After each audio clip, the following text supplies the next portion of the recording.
In this PowerPoint, I'm going to be talking about the numerical model in biomechanics.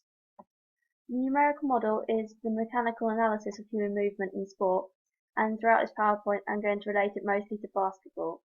The model includes linear, angular and projectile motion. I'm going to focus mainly on linear motion. Linear motion describes a situation in which movement occurs in a straight line. Distance, displacement, speed, velocity and acceleration are all part of linear motion. Newton came up with three laws. The first law is inertia. This is an object that is reluctant to change its motion unless another force acts upon it. It will affect an object that is resting or that is moving. The force acting upon it must be bigger than the object's inertial value to make it change.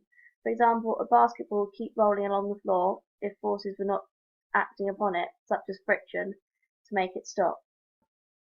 Newton's second law is acceleration, which is produced by a force. The theory states that you would accelerate in the way of the force. Also, this is a vector, so the size and direction of the force matters. For example, once again in basketball, the basketball player will apply a force to the ground, and the floor will apply a force back, and it will be even more. So therefore, the player will accelerate in one direction that they applied the force to. If two individuals applied the same force to the ground before jumping, the smaller and lighter individual would go higher, as their mass would be smaller than the bigger, heavier player. The third theory is action and reaction. This suggests that every action has an equal and opposite reaction. For example, throwing a ball in basketball. The player applies a force to the ball, and the ball applies an equal force and opposite force back. Therefore, the ball will be able to move and to be passed to another player. Action and reaction is happening all the time. So, for example, even when you're walking on the floor, you're applying a force to the ground, and the ground is applying an equal and opposite force back up to enable you to move forward.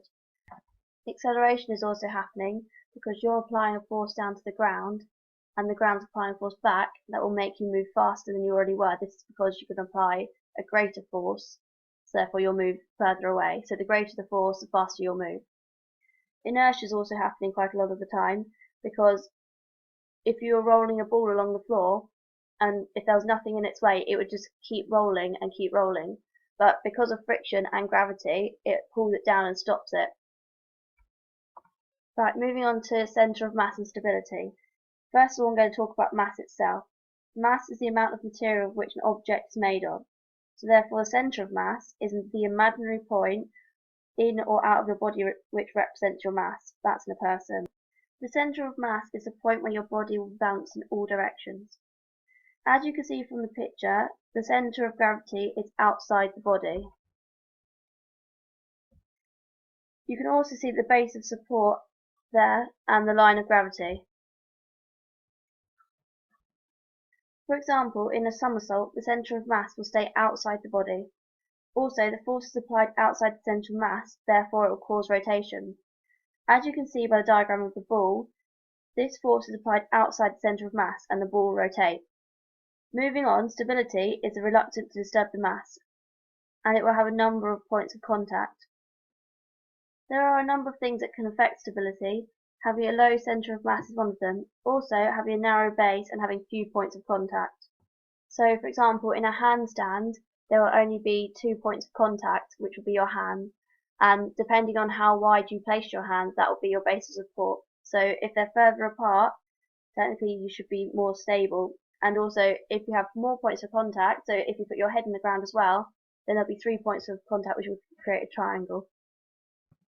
Everything I've talked about here goes into a spread data sheet, and the analysis and comparison between the two experienced and non-experienced players will be talked about in 6.4.